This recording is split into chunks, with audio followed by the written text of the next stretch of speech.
Hi, everybody. Welcome to the third weekend of Culturama, our first Friday.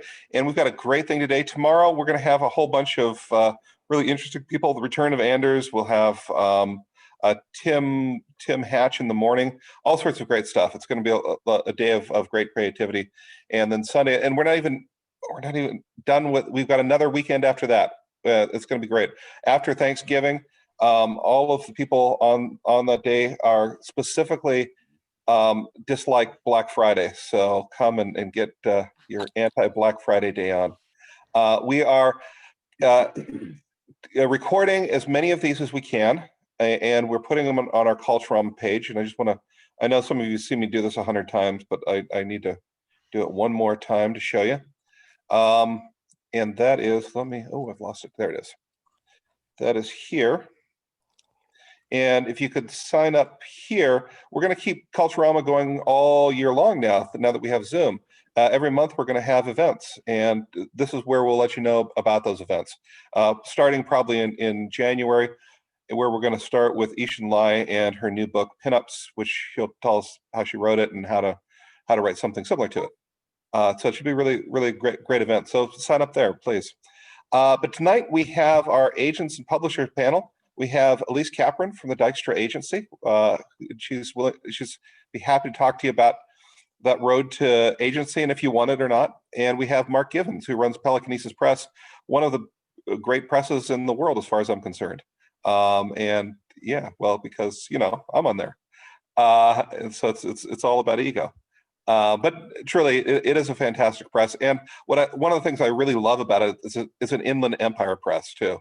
The inland empire doesn't get enough love, and Mark can tell you all about how to be a writer in the inland empire.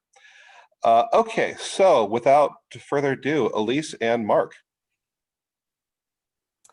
Well, thank you guys so much for having us. Thank you, John, for putting together this amazing event. Culturama is just, to me, so incredible. I love how inclusive it is and how welcoming it is to everybody. And just, I think you guys are doing amazing work. So thank you so much. So I guess I'll just introduce briefly what we'll be talking about a little bit. And Mark, you're welcome to jump in here too. So yeah, this is the Agents and Publishing panel. And our goal with this next hour or so is to give some perspective on both the publishing and agenting sides of the industry, and to also, give you a sense of kind of what happens on each side, what it really looks like.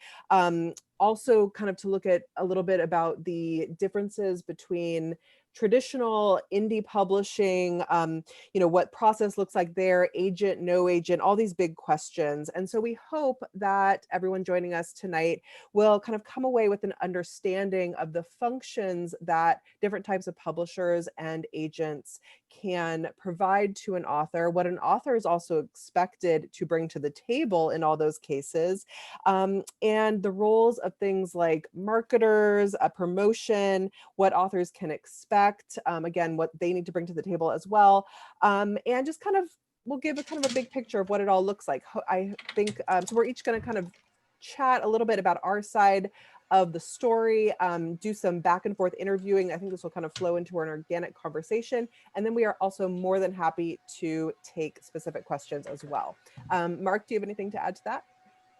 I just wanted to thank John again also for putting this together. And it's always great to talk to Elise. She's got a wonderful mind and plays a very important role in the publishing world, and also in the way that writers can connect to the publishing world. And she goes to a lot of these events, like all of the Inlandia stuff. I've met her a couple of times there, and very involved in the community and promoting community. And so welcome, Elise. Thank you so much, Mark. That's very sweet. And I would say the same for you too. You're very engaged with the local community. I think that's fantastic. So I think what we're going to do is we will each start speaking for a few minutes about specifically what each of us do within the industry, a little bit about our different companies, so you can kind of get a sense of where we're coming from. And then we're going to do a little interview session where we interview each other and get into some more detailed questions about how each side really works. Where shall we start? Mark, would you like to start, or do you want me to jump in? So I'll talk a little bit here. Okay. So Pelicanesis is an independent publisher, and that's important to remember because the independent world is different than the traditional publishing world. We are much, much smaller. First of all, we don't have any ties to a larger corporation or company. We do everything in-house. We do all of our own distribution and marketing and editing, and all of that stuff is just all done right here.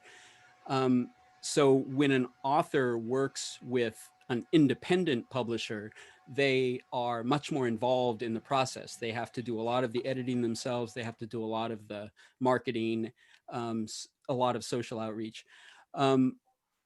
I find value in this because because of the connections to the community and the voices that we hear are important stories to our community, to our literary landscape, and they need to be documented. And so it's very important.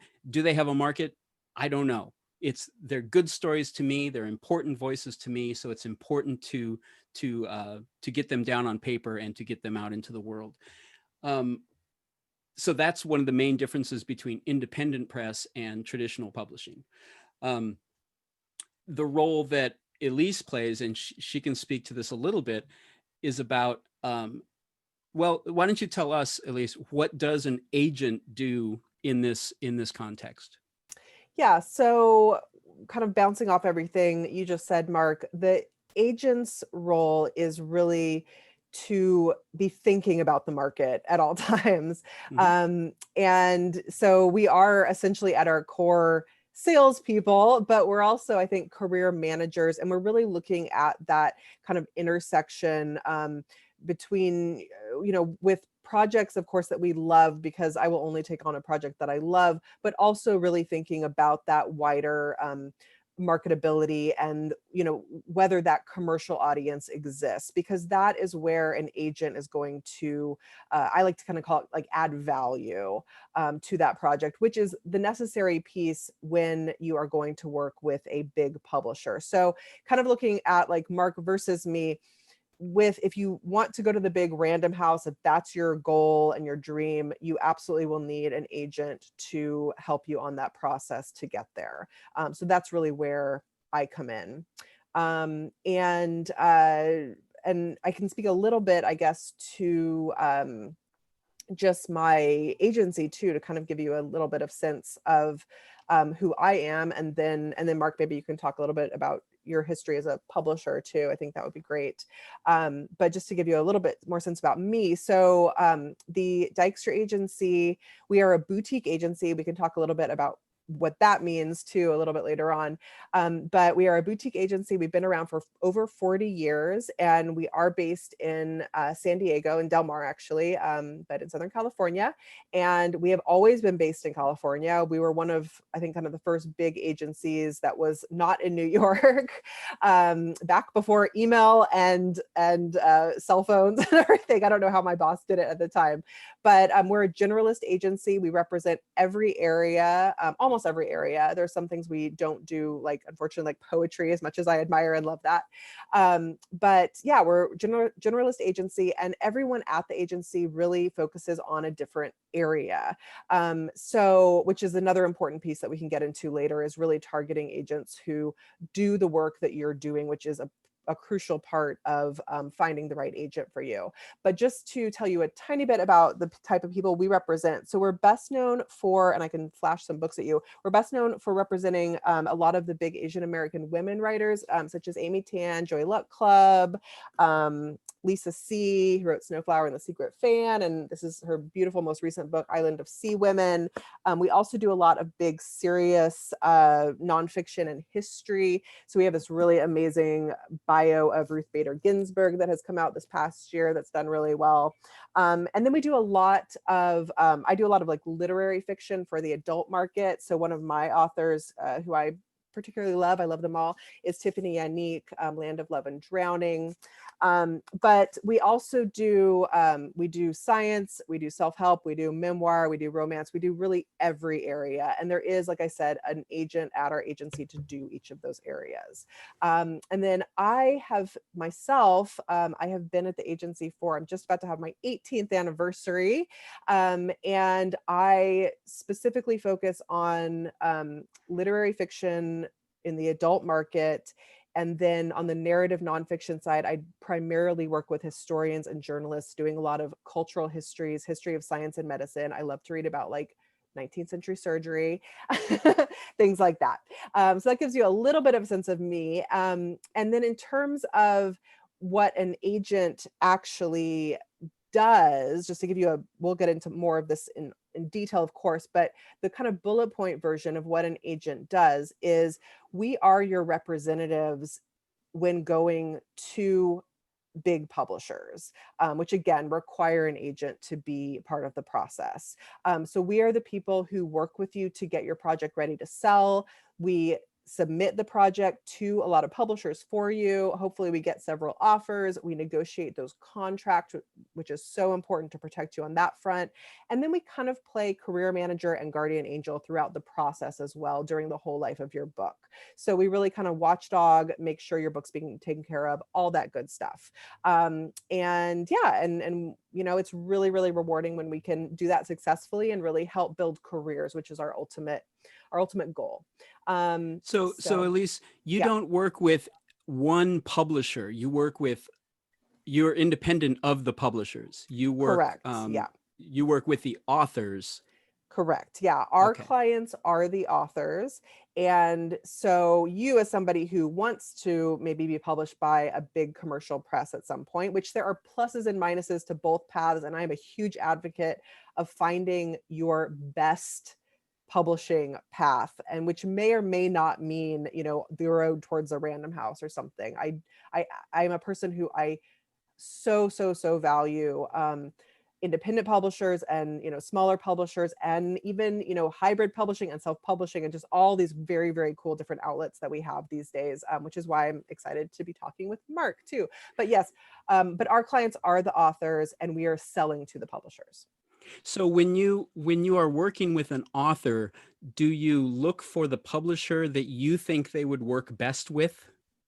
Yes. So when we take on a project, our primary role, yes, is to find the best publisher for you. And so that's why it is really important when you are targeting agents to go with someone who, you know, understands the market well, because we're not just looking for that one publisher who will pay some money for your book, but we really are looking to find you the very best publishing team to launch your career, or to, you know, step into an existing publishing career in the very best way possible. The reality is that there are exponentially more books published every single year. And how do you get yourself to stand out amidst that crowd? How do you not just get buried in this sea of books? And an agent's role is really to try their very best to help you stand out, find your audience, get the support you need, all that good stuff. So how many new authors do you work with every year? What's the ratio between new authors and previously published authors that you work with? So well, as an agency, of course, we have hundreds of authors and we're always signing people. But my own list, so the thing to keep in mind is, you know, keeping in mind that I've been doing this for a while now, I have an existing kind of stable of clients who are still always producing books. And any kind of, you know, longer term agent, that is going to be the case. So for me, because I have this stable of authors who keeps me pretty busy, I take on new projects very selectively. So for me in particular, I probably sign a new client maybe 1 to 2 a month max. And then I still have like I probably have like 20 active projects I'm dealing with all the time. now, when you're kind of thinking about agenting and or agents and looking at agents for yourself, this is something to kind of keep in mind. You might want to have a submission list that also includes some agents who are newer, because they're still going to be building their list and taking on more clients. So that's just something to kind of watch out for. Interesting. So, because as an independent publisher, I take on, let's see, last year we did 5 new authors and 5 repeating authors. Okay. And then we're doing an anthology. So that's not really, I'm just publishing that. I'm not active in the editing role there. But we do, I did 9 new authors in 2019, 4 old authors, repeat authors. So we take on about half and half. We do a lot of new voices that we want to make sure the stories get down on paper.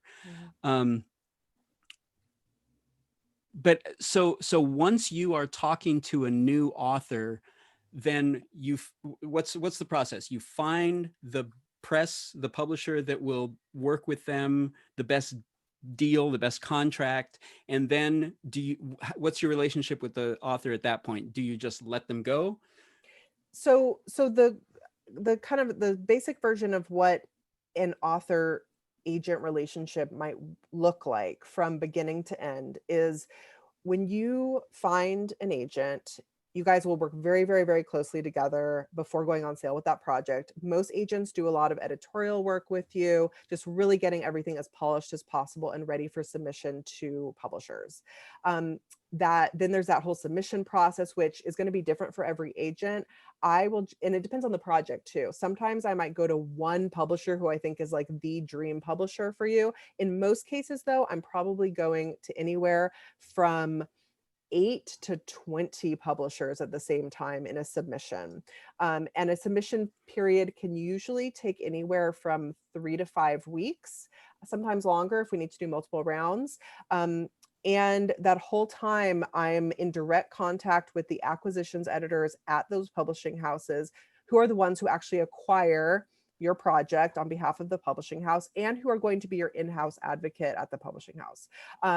And we hopefully sell the book to a place where you're really happy and with a person you really want to work with. And then that's the point and then we negotiate your contract, which is really important. Once that's done, we kind of will set you off for a little while you probably go either finish the book or edit your book with your editor. And then once a book is about 6 months before actual publication, or even sometimes a bit more than that, that's where we really jump back in to, again, be your advocates and make sure you're being taken care of by the publisher. So that's where we are making sure that that you're happy with the jacket art. We are having conference calls with your publicist, because you will have an assigned publicist within the publishing house. That's where we're just making sure all the balls are rolling, everything looks good, we don't have any major problems, there are no holes leading up to that publication. And we're there very closely throughout that publication process. A few months after the publication, that's where things are going to calm down a little bit again. But even then, an agent, we will be talking to you about what else you can be doing to get your name out there. We'll be talking to you about when we should be presenting your next book to your publisher. Most agents are going to take this kind of long view. We're really looking at things from a career perspective. And actually on that front, Mark, I'm going to bounce it back to you. How do you work, kind of talking about this career perspective, how do you really work with your authors? I mean, do you find that you do lots of books with the people who you sign as authors, or do a lot of people come to you kind of for just one project? Do you see any patterns with that? So the relationship is so much different than a large publishing house. When you talk about departments, we don't have departments. We don't have publicists. We don't have, all of this is taken care of. Either an author can arrange it on their own, or I will work with an author to arrange some sort of publicity. But it's a completely different ballgame. So when I it's interesting to think about the relationship between the writer and the publisher. And in this, I'm speaking specifically about independent press. Um, the relationship is going to go on for at least a year, right? I mean, this is a long relationship. You're getting into a serious relationship here, so you have to be able to work together. It can't be. There have been a couple of times where I totally respect the work that's being done and think, okay, this is going to be a great book. I'm really proud to put this out. And then we get into the thick of things and it's just a nightmare. We just don't see eye to eye, can't work together. The work is still great, but we just have a rocky relationship. And this goes on for a year. So what do you do in that situation? Now you're in a relationship where, I don't know, the book is going to be great, but man, I don't ever want to do this again. This is, this person is not, this writer is not having a good time. I'm not having a good time. This is like, so that would be a one-shot project. Most of the time, Peter Wartzman, Peter Churches, get into this relationship and they say, okay, I've got a new book coming out. Does Pelicanesis want to publish my next book? Here's my proposal for the next book. Peter Churches just says, okay, here's my next book. And he sends me a manuscript because I want to publish it. He is such a great writer and his stuff is just humorous and timely and timeless. And it's wonderful. So he's excited about the new book. I'm excited about the new book. This is a good relationship. And so we get these repeat authors that way. I'm working with a woman in Boston who is writing a science fiction series, and we've published 2 of the books so far, and they're good sized tomes. And it's this crazy, very technical physics, and it's really good science fiction. Anyway, it's the stories are very, very involved, so it takes her quite a while to write each one, a couple of years to write each one. But I've told her, any book that comes out, absolutely, this is going in the series. This is, if it gets picked up by a larger house, more power to you, because lots of people need to see this. I occasionally feel like I'm not holding up my end of the bargain because we don't have the reach that some of these books deserve, and that's just the nature of the game. That's what independent publishing, that's one of the limitations of independent publishing, is that we just don't have that reach.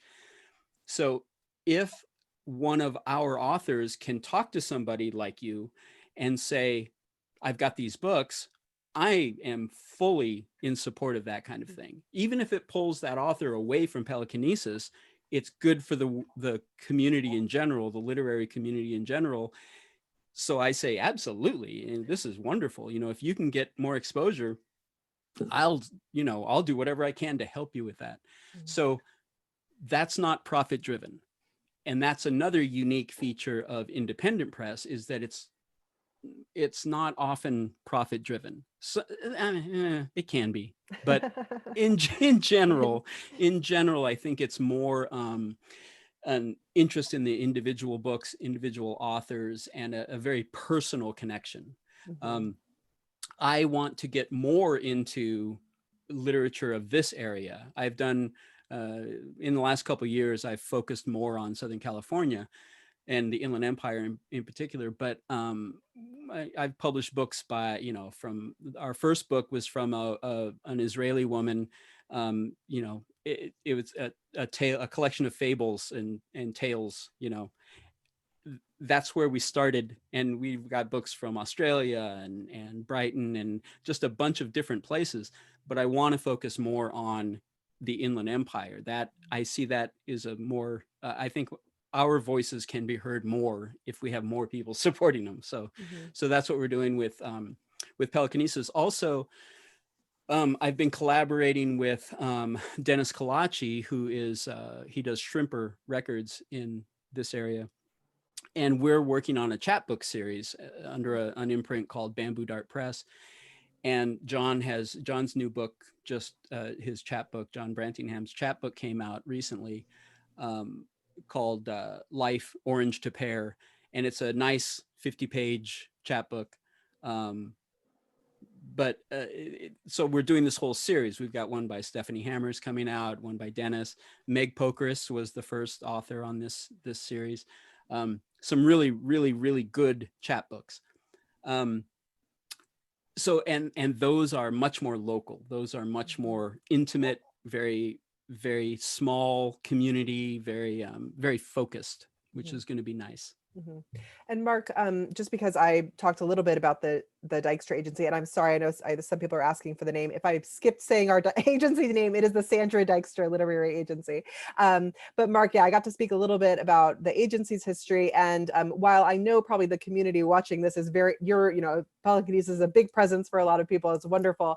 But can you go ahead and just speak a little bit to the history of Pelicanesis and kind of talk a little bit more about just really kind of what your publishing house does and a little bit on that front? Sure. Like most independent press, it's a work of passion. It's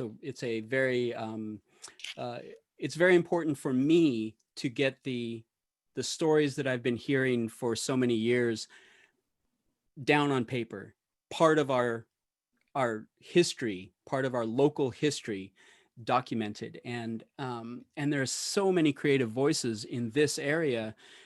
The stories just need to be told, and they need to be documented so that everyone can share those stories.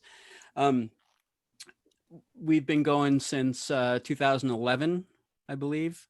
I did an online magazine for 10 years called Mung Bean, and we had I took a look at a couple of issues the other day, and there was a ton of material in there. I was surprised. It was like a bi-monthly, and it was 80 some odd pages. Wow. Oh my gosh. Yeah, it's still online if you want to go and check it out. So some of the authors came from Mung Bean, and then I wanted to put them into a hard copy. I come from a long history of zine publishing and independent music and a lot of that kind of thing. So that same kind of spirit, especially with Bamboo Dart Press, a lot of that DIY kind of just do it, turn it around, quick, just move, that kind of attitude is still kind of in the background there. With Pelicanesis, it was interesting to me because I said, okay, I want to make books that look like books. My first inclination is to say, okay, this is a book. How do we deconstruct it? How do we tear it apart? What elements make up a book? And then take them apart and look at them and then put them back together in a weird way. Oh, what if it has a fold out thing that does this? Oh, how about hand spray painted this? But I said, no, with Pelicanesis, I want to make books that look like mass market books. So that doesn't sound like a challenge, but I'll tell you, it's hard coming from that background. It's hard to say, I want to make a book that looks like a book. So everything is very branded. Everything has a similar feel. We've got catalogs that look like catalogs, right? Beautiful. It's like everything is very straightforward. Bamboo Dart Press starting to kind of branch out a little bit into the kind of odd size book, and the marketing is a little bit it's a little bit more avant-garde. The stuff that's in the Pelicanesis books is very adventurous. We've done graphic works from Ian Piper, is an artist who has done, he did this crazy looking book that's all hand lettered, and it's really wonderful, but it looks like a book. So that's kind of where I'm coming from. That's what I bring to the table, is that attitude and that idea. And then the authors that I know are coming from similar backgrounds, kind of, they're authors, but they're very adventurous, and that's what I love about them. We did a novel that was called The Posthumous Papers of Sidney Fine, and it's 700 pages, and it's a it's a story. Uh, it's a story. It's a fictitious person, and it's his daughter's interpretations of his works. It's it's fun, but that won't show up at Random House. That is just too big. Too. It doesn't have a market, Right. right? Yeah. That's what I love. I embrace that, and I say, we'll do it. Are you kidding me? Look at this thing. That's craziness. That's wonderful. So So yeah. how, as a small press, how do you market these kind of sometimes offbeat books? How do you find your readership, your audience? How do you get your books out there? That so uh like I was talking about with the in the ebook workshop earlier, distribution is one thing and marketing is another. In a larger publishing house, they talk about distribution, and that includes these other departments that would be, marketing and advertising and publicity and all that. But when you distribute a book, you are making it available to the public. When you market the book, you are telling the public that it is there, right? So those are two different sides of that coin.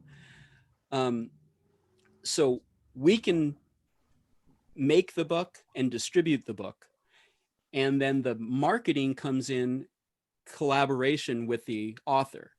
A lot of the authors that come to us have their own people. They have their audience from social media. They already have an audience going there.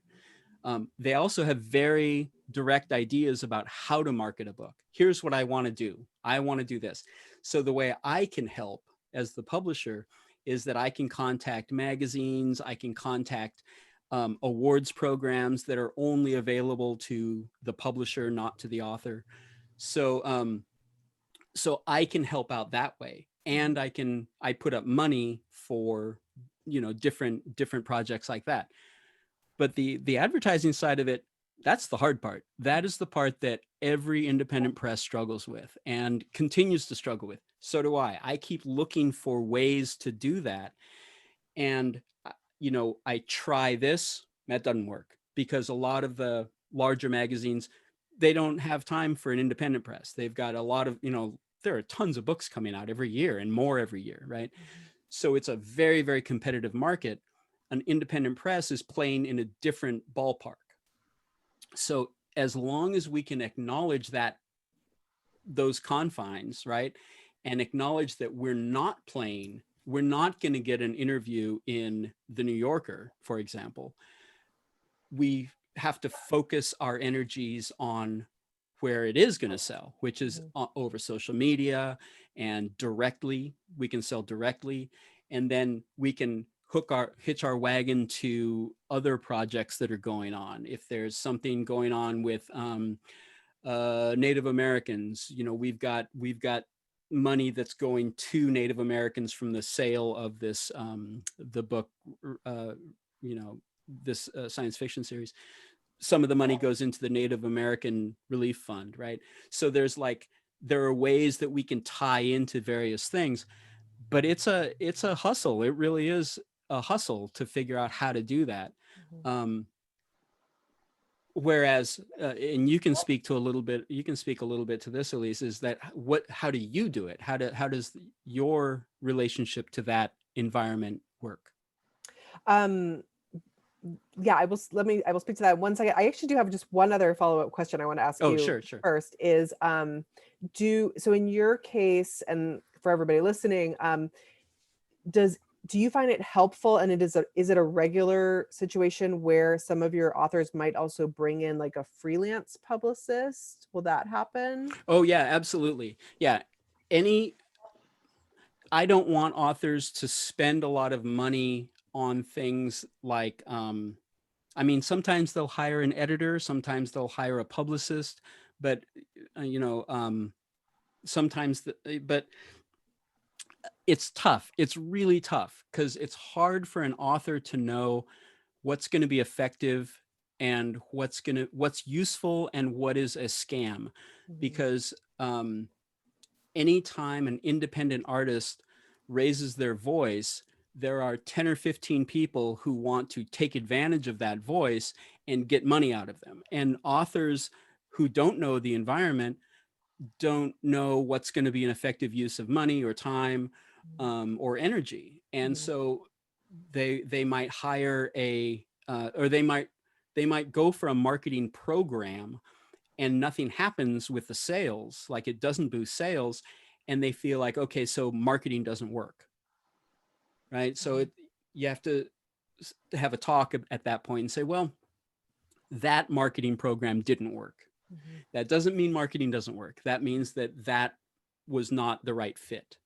So, we've done, there was a time when I did a book club mailing where we did, a couple hundred books to this book club at, it was a huge expense as far as we're concerned, because there's no money in this. So there's this huge outlay of money to supply, hundreds of people with book club books.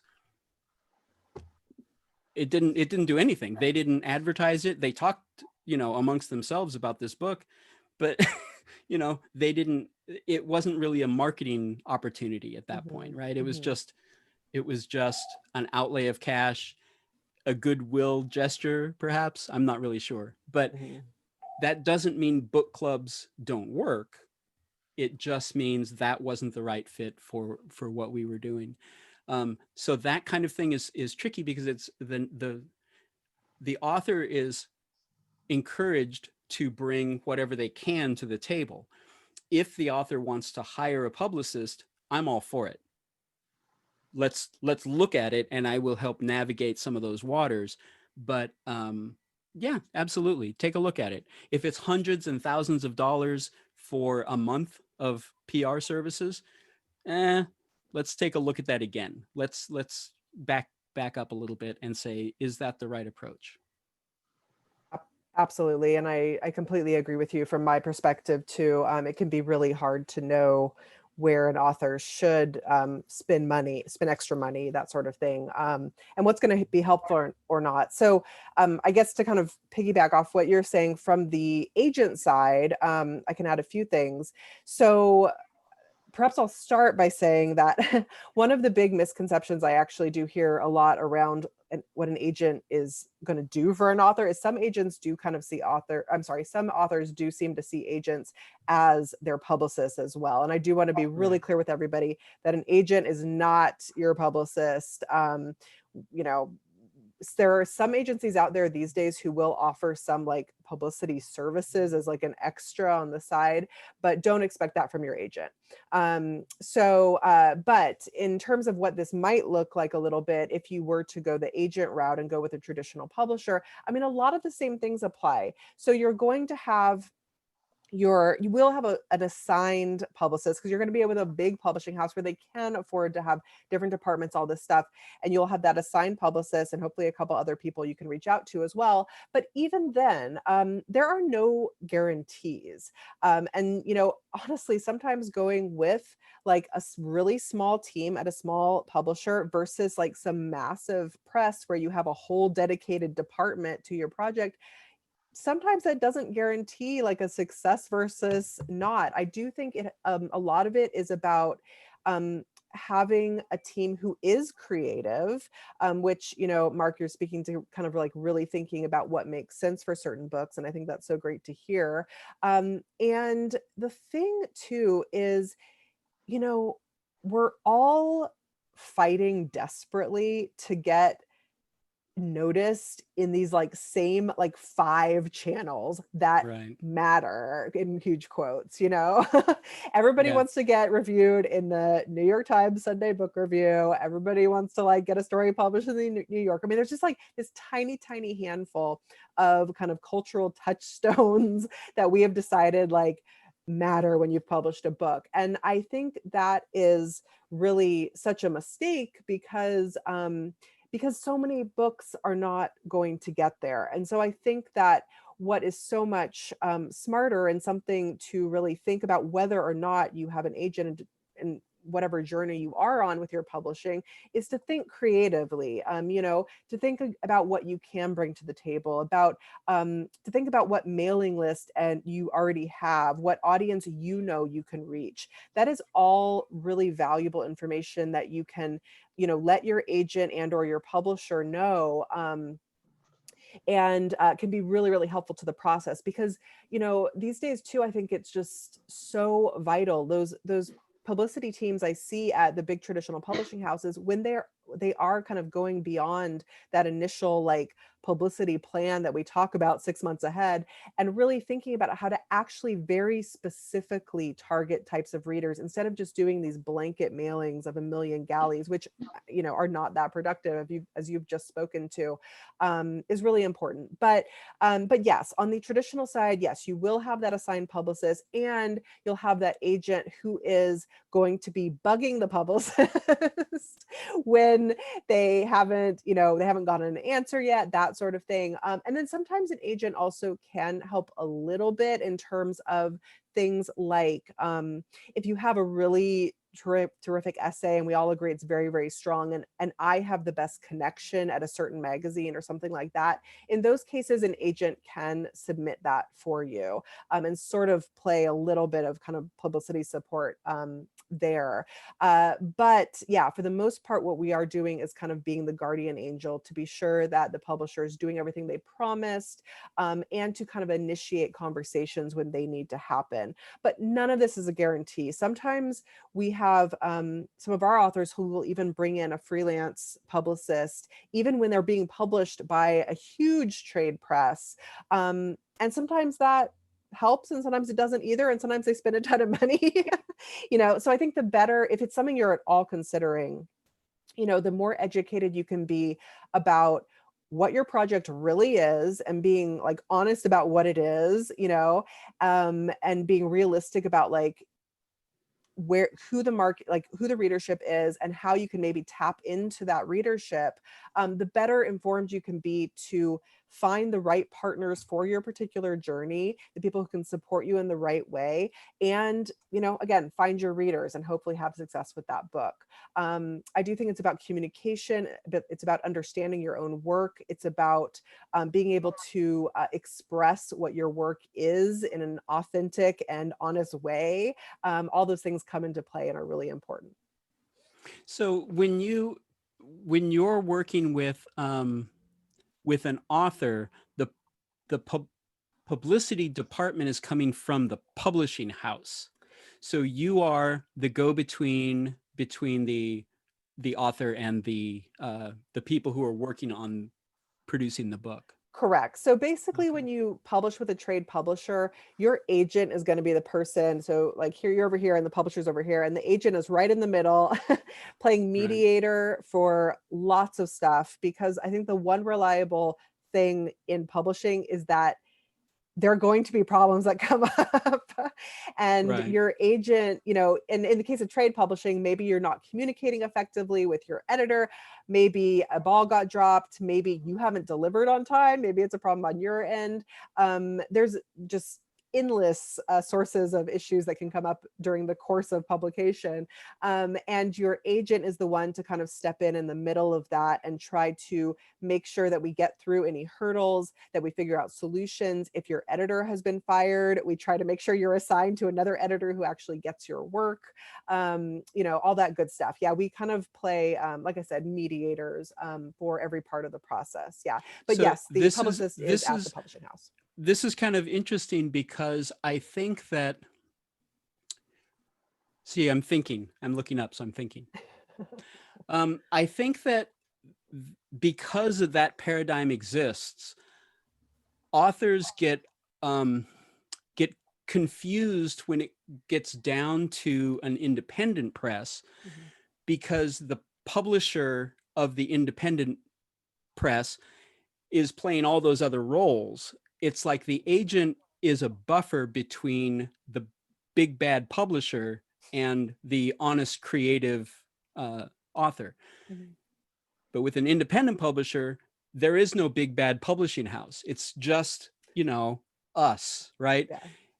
So like representing yourself to an independent publisher is a completely different relationship than a big publishing house, because the big publishing house has different demands and different needs than an independent publishing house does. But because this paradigm exists, I think that we bog ourselves down in understanding and relating to the process completely. You know, an agent can play an important role in the independent press also, right? I think that an agency can work with an independent publisher and be very effective. If I were working with you, for example, we would have a good back and forth.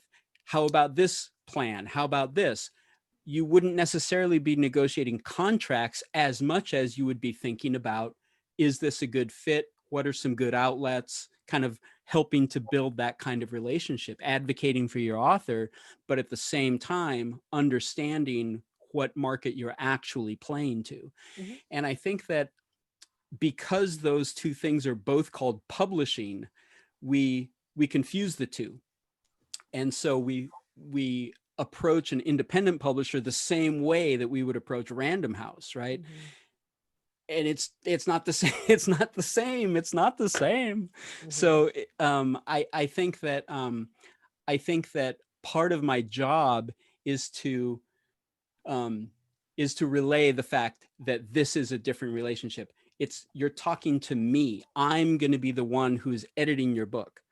I'm going to be the one who is helping to establish these things, and you have to establish these things. That's just the way the relationship works. And every independent publisher is also going to have its own quirks and its own ways of doing things. And it's not as clear cut or established. We don't have departments, you know. So but at least someone can ask you exactly how it works instead of going through four people, right? Right, exactly. Yeah. And that's another thing that I think is very important, not just because I'm an independent publisher, but because coming from, you know, independent music, we need to be honest about how much we're making, how much we're spending, how much time it takes. Be very realistic. I mean, I heard you were talking earlier about you know, and then 6 months later, you might be talking about this kind of thing. And this is another thing that authors sometimes forget, is that this is a long process. Once your manuscript is done, that's when it starts. That's when the process starts. Now we can do a final edit. Now we can start to lay this out. We can put it on a schedule. We can start to advertise. The ball starts to roll now that your manuscript is written. So even if you are you know, you're the author, you have created this work, but that's not the end of it. that's the beginning of the process. So it's somewhere in the middle, actually, you know, because the writing part, that takes a while. So I have a question for both of you. Can everyone hear me?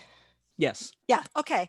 Well, I guess in general, like for both of you, how important do you think genre is? I guess in the traditional world, Elise, I'd be probably asking you this more in terms of books that you acquire or that you are selling.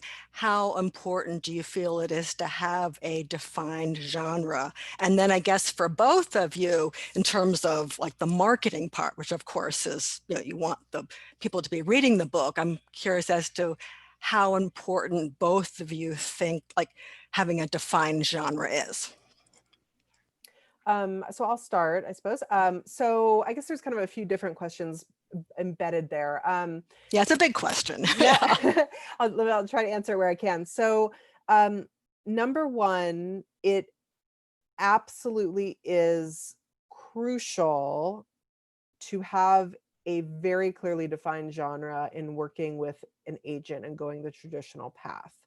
Yes, there are exceptions, of course. We occasionally like see those like, you know, transcends genre books, but for the most part, and especially when you're approaching agents, if an agent can't figure out what genre it is, that can sometimes be the kiss of death to your submission. And it's not that casts any value on the actual project, but the thing is that I think traditional publishing is kind of all about like being able to define things and know who the reader is and know all this stuff. And for the publisher to be able to do a P&L, and for that, they need to identify exactly what the market is and all these things that are based on very clear definitions. So if something is really in a gray area, sometimes for me, that'll make it hard just because I might say, you know, I love the writing here, but I don't clearly know how to sell this book, and I don't quite know what type of publishers to go to with this book. And I've been in this exact situation. I've actually taken on some books that I truly, truly love, but actually kind of will straddle two genres. And inevitably, every time they are really, really, really hard to sell. And if we do sell them, we sell them usually for much less money than I had initially hoped, that sort of thing. So I think, yeah, number one, if you can really place it in a defined genre, that does help from the traditional standpoint. And also knowing your genre, and, you know, I say genre, but I mean, genre also you could define in like big, very general ways, or you could get down to really microscopic stuff. So this kind of, you know, encompasses a lot, but understanding your genre is also really important to identifying the agents you should target to submit to as well, because every agent is going to have a different focus and specialty. Does that answer it a little bit? I was muted. Yeah. Yes, it does. Yeah. So here's one of the big differences right there between the independent publisher and the publishing house, or the marketability of a particular piece. And I tell you what, it's gotten me into trouble before because I don't know what it is. Like, how do you market a 700-page tome? It's like, you know, it's about what now? And I've gone back and forth with John and Grant. They did the California Continuum book. It's interesting because how do you market that? Is it a textbook? Is it a book on, well, actually, let's ask John. What do you think, John? Like, as far as genre goes, where does that book fall? Historical flash fiction, I think I'd put as the. So, but it's got a lot of, yeah, historical flash fiction. So it's fiction, but it's California history, prose, you know, short story. It's a lot of different things. And we run into problems, and yet it's incredibly important for me to publish that because that book is a valuable document.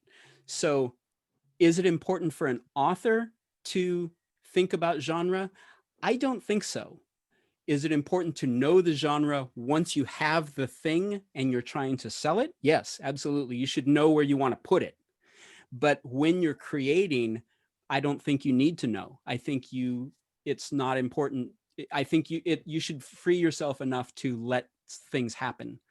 But then once it's done, then now you enter the next phase where you are going to have to classify it, I think. If you don't know your genre, how in the world can you define your audience? Well, that's another question. Is audience important to you as a writer? Is it your voice or is it the ears that you're reaching? So and that's a question. The tree falls in the forest, you know, you'd kind of like to have some readers.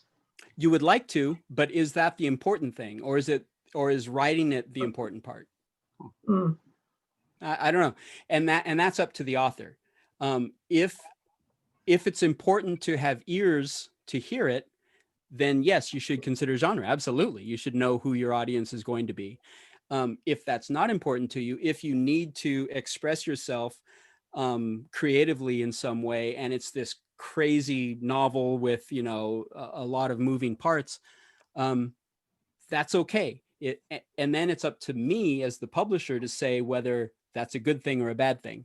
Sometimes I say, yeah, we need to focus this a little bit. We need to kind of, you know, let's narrow this down. But again, the writer writes and expresses themselves that way. And then whether they have a large market, whether they have ears to hear their stories, that's another question, I think. It's the same kind of thing, I think, when it comes to reading in public. And this is something that we've encountered at these Culturamas before, is about, is it important for an author to read in public? And there were a couple of people on the last panel that were saying, no, it's absolutely essential for an author to read in public. That's a way to get their voice out there. It's a way to hone their material. It's a way to craft things. Valid point. I say it's not necessarily that it's not essential.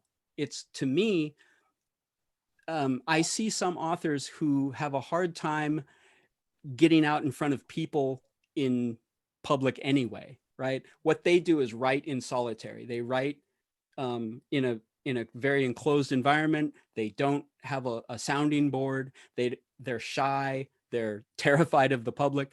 They don't want to be out there in front of the public. And to me, that's okay. That's okay, because they are using writing to get their voice out there, right? So do they read in public? And I say, no, that's a different skill.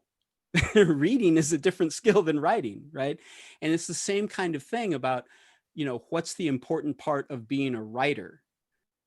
Is it writing what you want to write down, or is it writing what you think will sell, or is it writing to a market? Why are you doing this thing that you're doing?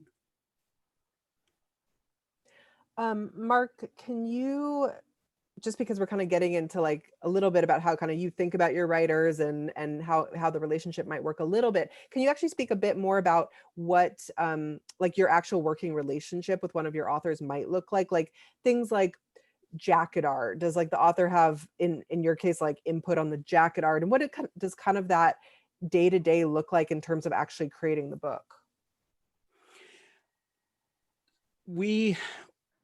That's an interesting question, because each relationship is going to be a little bit different, because authors are crazy people and they are just all over the place. Some authors have a very definitive idea of how they want the book to look. Some have artwork that they want to use, and some don't. Some say, I don't know, picture of something, and I'm like, all right, cool. So I work with the authors to figure out how the book should look. Sometimes we talk about appropriateness of various aspects. For example, the best microfiction anthology should not be a huge book, right? Because it's microfiction. It should be small. Like the works are small, everything about it should be tiny, right? So it makes sense to kind of, there you go, to kind of pare it down a little bit, right? So the artwork, like that artwork on the best microfiction book was created by my father, right? And I took his artwork and submitted that to the group and said, what do you think about this? So we've got a whole series of his drawings that we're using for the covers of that book. I have created the artwork on my own. I have taken artwork that others, for Meg Pokras's book, she had a painting of a dog that she wanted to use. So I incorporated that into some artwork. It depends on the author, the artist. Sometimes they will say, I would like a picture of a skeleton doing this. And I'm like, all right, let's see what we can do. So it's different for each project. Does that's the roundabout way of saying it's different for each project. And it sounds like you're very open to the vision that the author brings to the table with the project and working with them in a collaborative way on that. Right. And how does it work in your situation? Exactly the opposite. Yeah, if you go the traditional publishing path, you will not get to say anything about your jacket art, sadly. If you have an agent and they negotiated a good contract for you, you hopefully will get consultation on your jacket art, but that's about the extent. Maybe when you get to be super high bestseller, then you can actually approve jacket art. But no, I still occasionally will have authors who like send in some photos for the jacket, and I'm like, no. Yeah, that's not the way this works. Yeah. That's not the way it works. Yeah, I mean, from my view, yes, you are. I mean, and this is an agency. This is an industry I've been part of for a long time, so I love it, of course. So I say this with love, but yes, you are kind of diving into a machine, and they have their process. It's a very, very, very big company you're dealing with at a big publishing house.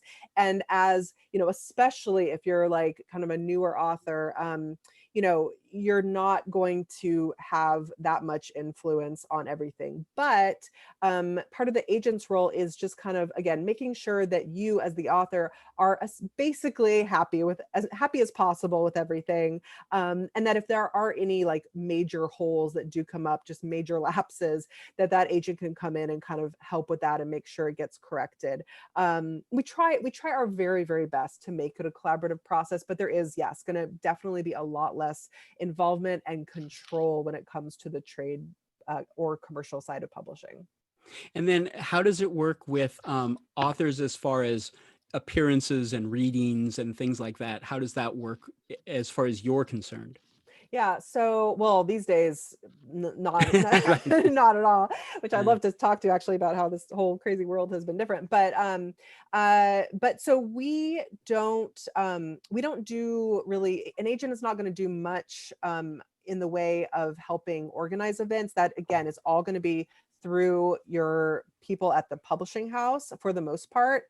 Although I think more and more, traditional book tours are kind of dying, Yeah. and publishers, and not just because of like what's going on now, but before that as well, they're just really, like, when you look at the numbers, a lot of times they're not that productive. Yeah.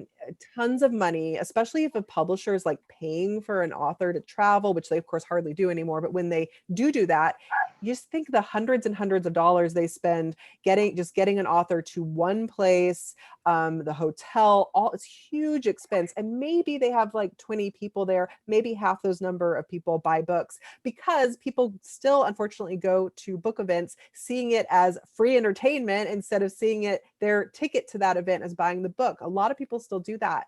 I think the biggest thing we can all do is, like, if we do go to events, when we can do that again, is to make sure we buy the book. That's so important. That is the only way tours are going to continue to happen. But anyway, but yeah, we do certainly see that publishers are trying to get more and more creative about different ways to do events. I think festivals are a great way where you can kind of get a lot done at once. I think virtual events more and more are happening. Some of our, really big authors like Lisa C, she has really helped build her platform over the years by being very, very engaged in doing virtual book club meetings. And she's done that for many, many books, and has really that way helped, I think, establish very loyal audiences, very loyal readers for herself, because she has spent that time. So I think when authors can kind of do stuff like that, that's great. But an agent won't plan any of that stuff for you. The publisher is the one doing that.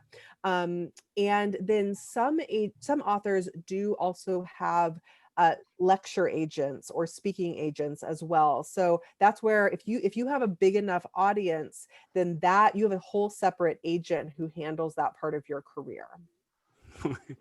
So yeah, that's a lot different than, Yeah. but it's interesting to think about the changing landscape of live events, especially during this pandemic, is like, because you're right, it was changing before, and we were doing things like looking for alternative venues to, we did a book launch on an actual boat. It was the up in Oakland, and we launched a book, which is funny, and also a lot of fun. We had a band play, we had this, but coming from from the music side of things, a lot of people say that it's not the music or the records, it's the merchandise, right? So I've always dreamed, of course, of doing a tour without playing music and just selling t-shirts and things. And I thought that would be really funny. But at the same time, like a book tour where you're not buying the book, what are you buying? It's entertainment, right? So then maybe you sell t-shirts. I don't know. That's such a weird thing. But you think about these kinds of things as independent press. How do you get the word out? How do you spread the word? And it's, in our case, it's a much more intimate thing. It gets tricky when I've got Peter Churches coming out from New York and wants to read in Southern California. he reads at Beyond Baroque every time. We got him a gig at Book Soup. We did some good venues, but not a lot of people show up, don't sell a lot of books. I mean, he uses it because he wants to come out to California and do a book tour, right? And he's been doing this for 30, 40 years. So I'm like, yeah, that's great. Let's come on out, stay in our guest room. But again, it's much more intimate. It's much more, and also more experimental. We're trying to figure out how to do this. And especially now what do we do? Now everything is a virtual presentation. How do you sell a book at a Zoom event? And the answer is you don't. I mean, this is the thing itself, right? It's not a thing trying to sell another thing. It is the thing. So it's a different, you're looking at an event from two different angles. One was to sell books, and now it's to maintain contact with people and to, mention a new book or talk about literature in general, but it's not as direct and it's not as focused. You mentioned somebody who has a big enough market and big enough audience to be able to do that effectively, and I would assume sell books. Yeah. Yeah. And I know some musicians like Lou Barlow, for example, and Johnny Hickman, they're doing these concerts on Facebook or whatever platform they choose, and selling records and selling, subscriptions to a music series or whatever. So they are able to do it effectively because they've cultivated a little bit of social presence there. But what do you do now? We've got a new book coming out. Now what? Right? It's a good question, and it's a hard one to answer. I mean, what do you think? How has your job changed? Has it changed with the online stuff that's going on, the pandemic? Well, so I've been very lucky because in my particular role within publishing, publishers have to buy books in order to stay in business 3 years from now and 5 years from now and 10 years from now, because they won't have any books if they don't buy them from us, from agents. So I'm in the great position that, they have to spend money. And so fortunately, when the pandemic started, we did have like a couple months of like real fear about what was going to happen for sure. But number one, well, two interesting things happened kind of right when the pandemic started. Everybody was worried about like just books tanking, but people were reading voraciously. But what at least the market kind of showed that they were reading was all the like big bestsellers that they hadn't read yet. Like they were going back and buying Hunger Games and things like that, right? So it was wonderful that they were reading, but it was really scary in terms of newer writers who were trying to break out. Like, what do we do? How do you establish a career in this environment? So that was scary. And then also books started also getting pushed back a lot, which I'd love to talk to you about in terms of publication dates and things like that. And I'll get to that more in a minute. But what we thankfully kind of discovered after just the first couple months is that, again, publishers had to buy books. So we were actually able to get back to almost business as normal pretty quickly. Also, I will say that a lot of trade publishers were really awesome about sending everybody to work from home very early in the process so that companies weren't scrambling. There were some big publishers who did unfortunately like let a lot of people go, but others that were able to stay pretty stable. So overall, like I've had a privileged experience through this, and my life has not been too terribly affected. I think the biggest thing for my authors right now, again, is that a lot of pub dates have been pushed to next year, which means that authors who were like delivering next year now have to wait longer. So there's going to be this whole domino effect that we may see for the next 5 years. Of just everything getting delayed a little bit. So what is that going to mean for careers? I don't quite know yet. We're still figuring that out. But, I'm hopeful that at least we can keep getting the books out there and sold and that process started. But Mark, what about you? How has your experience been this year? So I think that across media, it's been that way. We saw the television media kind of shut down for a bit there. But because the publishing industry, you're right, it's a long process. So there's a big buffer built into it. Mhm. So that's kind of nice. It kind of works in our advantage, to our advantage. We had to cancel 2 different author tours. You know, Peter was on his way out to read it Beyond Baroque, and well, that's just not happening. I have it on my calendar to call Elliot in January to reschedule. I'm like, that's not going to happen. We're not rescheduling anything yet. Right. You know, we gotta wait for a while. But so we launched 2 books during the pandemic. But mainly I stopped production. I stopped, I said, I'm not going to schedule anything for 2021 because I got to get the kids, you know, through their school. You know, I've got a high schooler and a junior high schooler. That's the important thing. We're all, you know, my wife is working from home, so we've got this area set up for online stuff all day. So we're all in the same house always, you know. Mhm. So what that means is that I have kind of cleared my schedule so that I'm not obligated to do anything else. I can focus on the important things, getting through this pandemic, right? So so what has it done to production? It has stopped it. It has stopped it in its tracks. So no new books are coming out right now. I'm going to start working on a few projects that are coming up. And then we're doing this Bamboo Dart Press thing. So we're doing these really fast, quick hits, just very, very small projects that are coming quickly. Mhm.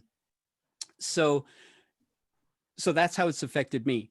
Overall, it hasn't really affected much. What it's done is made us kind of refocus on what's important and how to help the literary community get through this together.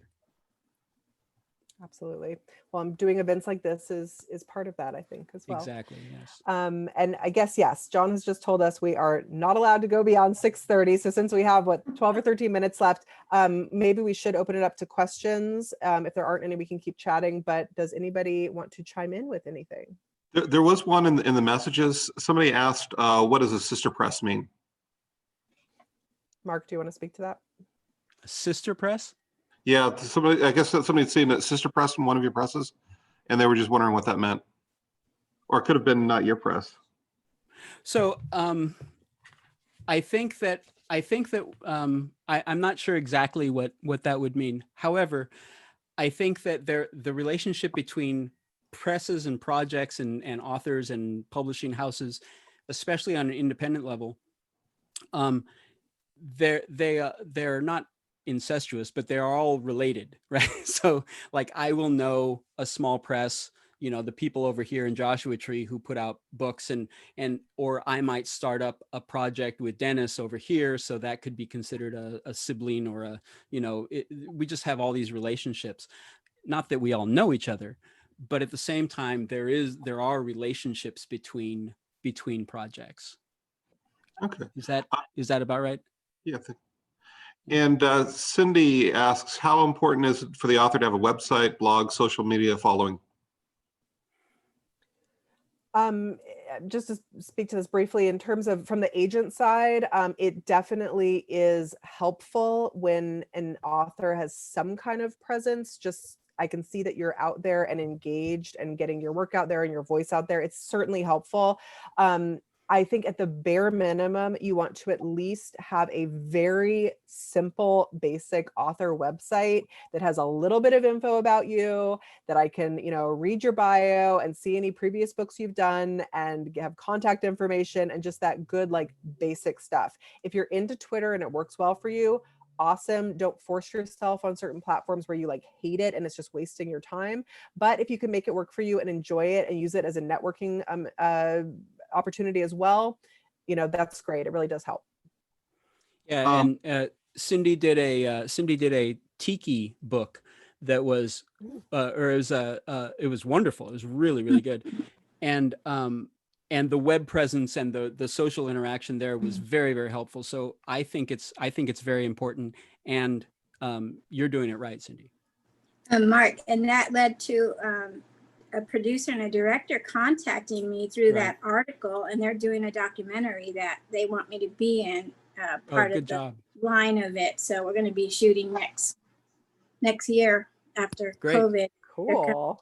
So that's because of Mark, though. Mark gave me a what was it, like you let me use your rotation in the press enterprise. For a newspaper article, yeah. Yeah, for a newspaper article, and that's how they found it. So it's just like rolled and rolled, this little journey. Right. Thank you. And I just want to actually comment on that is like, no matter where you are in the process, the more you can get your name out there and make yourself discoverable, the better chance you have of being discovered. So it really does help if you're willing to do that. Thank you. And congratulations. And Andrew wants to know, where's the best place to access the list of agents and their current wants? Oh gosh, how can I make this as short as possible? Let's see. There's not really exactly one list. There are online sites. I would take a lot of that information sometimes with a grain of salt. I've seen all kinds of incorrect information. There are a few ways. Number one, there's still like the old school way of reading the acknowledgements page, my favorite page of any book. If it's a comp title, you will usually see the agent thanked. Also, there are great resources like Publishers Marketplace, which is a website which you do need to pay to get access to, but I think it's like $28 or $30 a month, which is absolutely worth it for a couple of months while you're researching. There you can research reported deals, really see in real time what different agents are doing. You could look it up by genre, specific on what you're writing. It's a really amazing resource for doing research on creating a sublist of agents. Also, simply places like Twitter. If you like Twitter, tons of agents have huge presences on Twitter and will share their manuscript wish lists and things like that. So, and you can very easily then in your own Twitter account, create lists of agents and start following them and get a really good sense of like their personalities and what they do and all that good stuff. Also just recommendations from your other writer friends. There's all kinds of ways. Paying attention to agent faculty lists at like conferences. Those are all great ways to name build. There's also an organization called the CLMP, which is the Community of Literary Magazines and Presses, and they have a very extensive database on agents and publishing houses and different literary magazines that are accepting application or submissions and things like that, and agents. Yeah. That's great. Any other questions?